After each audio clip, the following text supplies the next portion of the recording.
தற்பொழுது விடுதலை சிறுத்தைகள் கட்சிக்கு 8 தொகுதிகள் என்ற அடிப்படையில் ஒப்பந்தமானது கையெழுத்தாயிருக்கிறது. 8 தொகுதி கடந்த தேர்தலை விட 2 தொகுதிகள் விடுதலை சிறுத்தைகள் கட்சிக்கு கூடுதலாக வழங்கப்பட்டிருக்கிறது. 2 கட்சிகள் தான் திமுக கூட்டணியில இந்த முறை கூடுதலா தொகுதி பெற்றிருக்காங்க. ஒண்ணு காங்கிரஸ் கட்சி 25 28 தொகுதி, விடுதலை சிறுத்தைகள் கட்சிக்கு 6 8 தொகுதி. கம்யூனிஸ்ட் கட்சியை பொறுத்தளவு 6 5 தொகுதி, ஒரு தொகுதி குறைக்கப்பட்டிருக்கிறது 2 கம்யூனிஸ்ட் கட்சிகளுக்கும். மதிமுகவை பொறுத்தளவு 6 4 தொகுதி, 2 தொகுதிகள் குறைக்கப்பட்டது. இந்திய யூனியன் முஸ்லீம் லீக் 1 தொகுதியும், கொங்குநாடு மக்கள் தேசிய கட்சியிடம் ஒரு தொகுதி குறைக்கப்பட்ட நிலையில விடுதலை சிறுத்தைகள் கட்சிக்கு 2 தொகுதிகள் தற்பொழுது கூடுதலாக வழங்கப்பட்டு 8 என்ற எண்ணிக்கையில ஒப்பந்தமானது கையெழுத்தாயிருக்கிறது. தொடர்ந்து எந்தெந்த தொகுதி என்ற பேச்சுவார்த்தையானது நடைபெற இருக்கிறது. 6 தொகுதிகளை கடந்த தேர்தலை விட கூட்டணி கட்சிகளிடமிருந்து குறைத்துக் கொண்டு 5 தொகுதிகள கூட்டணி கட்சிகளுக்கு தற்போது வரை திமுக விட்டுக் கொடுத்திருக்காங்க. அதாவது கம்யூனிஸ்ட் உள்ளிட்ட கட்சிகள் 6 தொகுதிகளை குறைச்சிட்டு காங்கிரஸ் விடுதலை சிறுத்தைகள் கட்சிக்கு அதுல இருந்து ஒரு 5 தொகுதியை கொடுத்திருக்காங்க. இன்னும் ஒரே ஒரு தொகுதி மட்டும் இருக்கு. மற்ற கூட்டணி கட்சிகள் புதுசாக எஸ்டிபிஐ உள்ளிட்ட பல கட்சிகள் திமுகவில் கூட்டணியில் இணைந்திருப்பதால் அவர்களுக்கு அந்த இடங்கள் ஒதுக்கப்படும் என்றும் திமுகவும் தங்களுடைய எண்ணிக்கையை குறைக்கவே இருக்கிறாங்க. தேமுதிக இருக்காங்க, மக்கள் நீதி மையம் இருக்காங்க, எஸ்டிபிஐ உள்ளிட்ட புதிய கட்சிகள் திமுக கூட்டணியில் இணைந்திருக்கக்கூடிய நிலையில இது போன்ற ஒரு ஒப்பந்தத்தை தொடர்ந்து கையெழுத்திட்டு இருக்காங்க விடுதலை சிறுத்தைகள் கட்சி. இரட்டை இலக்கம் என்ற அடிப்படையில் தான் பேச்சுவார்த்தை நடத்துறாங்க. அந்த இரட்டை இலக்கம் என்பது பாண்டிச்சேரியோடு சேர்த்து என்ற அடிப்படையில் எடுத்துக்கொள்ளலாம். ஏனென்றால் அங்கு 3 தொகுதியை கேட்டாங்க.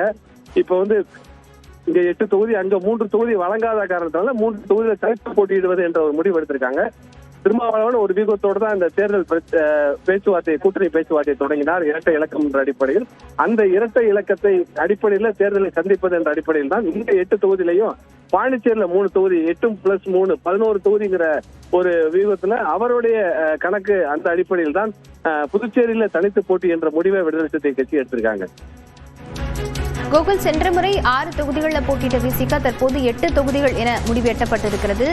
சென்ற முறை போட்டியிட்ட அதே தொகுதிகளை தற்போதும் கேட்குமா அல்லது வேறு ஏதேனும் தொகுதிகள் பரிந்துரை பட்டியலில் வைத்திருக்கிறார்களா? கடந்த முறை அரக்கோணத்திலையும் வானூர் தொகுதியிலையும் விடுதலை சிறுத்தைகள் கட்சி தோல்வி அடைந்தாங்க. இந்த முறை வானூர் தொகுதியை விடுதலை சிறுத்தைகள் கட்சி கேட்க போவதில்லை என்று தற்போது வரை தகவலா இருக்கிறது. வானூர் தொகுதியை அதற்கு பதிலாக வேற தொகுதிகளையும், அதே போல நாகப்பட்டினம் தொகுதியை கூட ஆளுநர் சனவாஸ் வேற தொகுதி மாற இருப்பதாக தகவல் சொல்லப்படுகிறது. அந்த தொகுதியையும் விடுதலை சிறுத்தைகள் கட்சி இந்த முறை கேட்கவில்லை என்ற தகவலாம் சொல்லப்படுகிறது. மற்ற கட்சிகளும் நாகப்பட்டினம் தொகுதியை கேட்கிறாங்க. அதாவது இந்திய யூனியன் முஸ்லீம் லீக்கா இருக்கட்டும், மனிதநேய மக்கள் கட்சியா இருக்கட்டும், அவங்க நாகப்பட்டினம் தொகுதியை கேட்கறாங்க. திமுகவும் நாகப்பட்டினம் தொகுதியை போட்டியிட்டு நினைக்கிறாங்க. கம்யூனிஸ்ட் கட்சிகளும் நாகப்பட்டினம் தொகுதியில வலுவா இருக்கக்கூடிய தொகுதியா இருக்கக்கூடிய அந்த பட்டியலையும் கொடுத்திருக்காங்க. அதனால எண்ணிக்கை உயர்ந்திருக்கக்கூடிய நிலையில் தொகுதிகளும் மாறுவதற்கு வாய்ப்பு இருப்பதாகவே சொல்லப்படுகிறது. ஏறக்குறைய நேற்று இரவு அது குறித்து ஒரு விரிவான பேச்சுவார்த்தை நடைபெற்றிருப்பதாகவும் மற்ற கட்சிகளோடு பேச்சுவார்த்தை நடத்திய பின்னர் அந்த எந்தெந்த தொகுதி என்பதை இறுதி செய்யப்படுவதற்கான வாய்ப்பு இருப்பதாக தகவல் சொல்லப்படுகிறது. நிச்சயமா தொகுதி மாறும். வானூர் தொகுதியும் நாகப்பட்டினம் தொகுதியும் மாறுவதற்கான வாய்ப்பு இருக்குது. திருப்பூர் தொகுதியிலிருந்து மயிலம் தொகுதிக்கு கூட பாலாஜி போயிடலாமா அப்படிங்கிற மாதிரி எல்லாம் ஒரு கணக்கு வச்சு வேலை பார்ப்பதெல்லாம் சொல்லப்படுகிறது.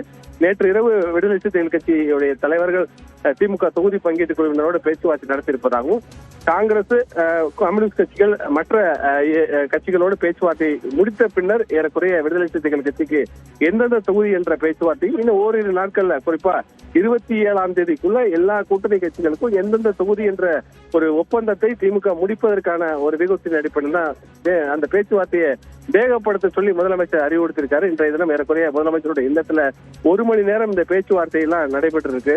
அமைச்சர் ஏவாவேலு தான் முதற்கட்டமாக இந்த பேச்சுவார்த்தையை கூட்டணி கட்சிகளோடு தொடர்ந்து வெளியில நடக்கக்கூடிய பேச்சுவார்த்தை நடத்தி வருகிறார். மற்றபடி தொகுதி பங்கீட்டு குழுவோடு அவர் அந்த கருத்துக்களை முன்வைக்கிறார். அதன் பின்னர் அவர் முதலமைச்சரோடு கலந்து பேசி ஒரு முடிவெடுக்கிறாங்க.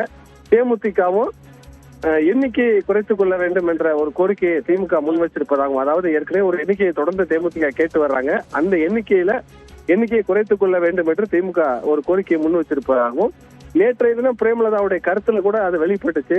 மற்ற கட்சிகள் குறைத்துக் கொண்டிருக்கக்கூடிய நிலையில தேமுதிகவும் கூட்டணியுடைய சமரசத்துக்காக எண்ணிக்கையை குறைத்துக் கொள்வதற்கு தயாராக இருப்பதாக நேற்று ஒரு கருத்தை முன் வச்சிருந்தாங்க.